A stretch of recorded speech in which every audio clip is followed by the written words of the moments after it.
All right, back with I think this would be week 11's training video blog.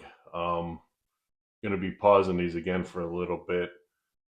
Started the week with squats, and I was changing things up a little bit.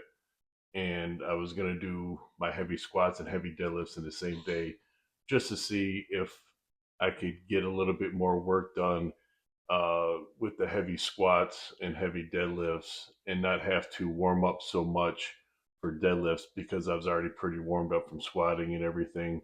So I'd still be able to, on my normal deadlift day, get in snatch grips, zerchers, and front squats and good mornings and stuff like that.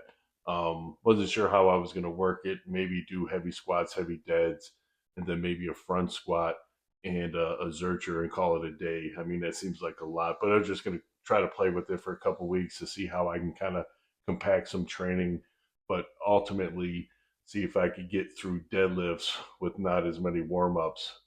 Um, got through squats pretty good. I think I worked up to 500, 549, somewhere in there. And my belly started hurting.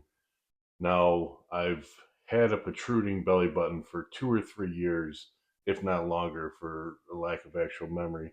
Um, and then I moved into deadlifts, and it started hurting really, really bad, giving me a lot of internal pain into my stomach, riding up into my chest.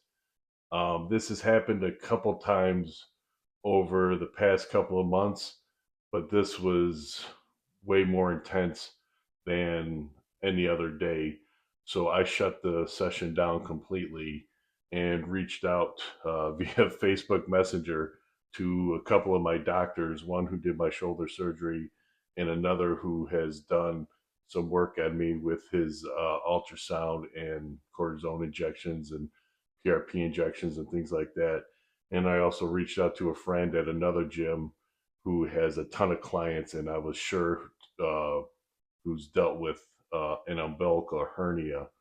So got some references. Went into a doctor's appointment on Tuesday. Got in within a day, which is awesome.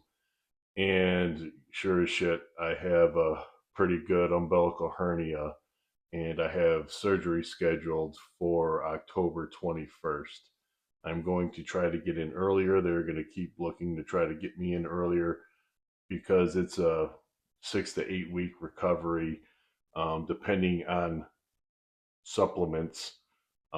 Still, and all, even with special supplemental care, still want to be pretty careful with the recovery on this. So today is October 7th. I was at the doctor last week on the 3rd or something like that, 3rd of the 2nd, and I'm probably going to end up taking the rest of the year recovering from this. I'll probably start light training after 4 weeks, and that'll put me into the end of November. But I may just take the rest of the year to slowly get my body right. So, first week of January will give me 16 weeks of training for the April 12th competition, which isn't that bad. Um, so I'm going to kind of go on Operation Shutdown on these videos. Sad to say for all 40 of you people that watch it, although I appreciate everyone that does watch them. Unless I come up with something kind of interesting during my recovery or something kind of new or whatever. Unless I come up with something kind of cool or the recovery, I come up with a pattern of training for the recovery.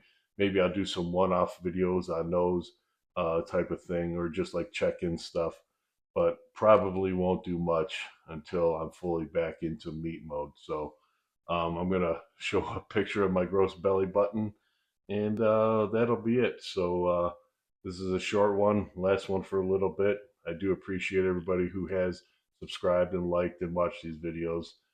It's not the end; it's just another pause because doing this for 17 plus years, your body does just break down and shit happens. And I've known this was happening for a while. I just didn't know it was going to happen now. I was kind of hoping for when I was done competing, but it's unavoidable.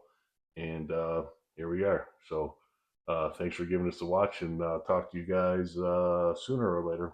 Thank you.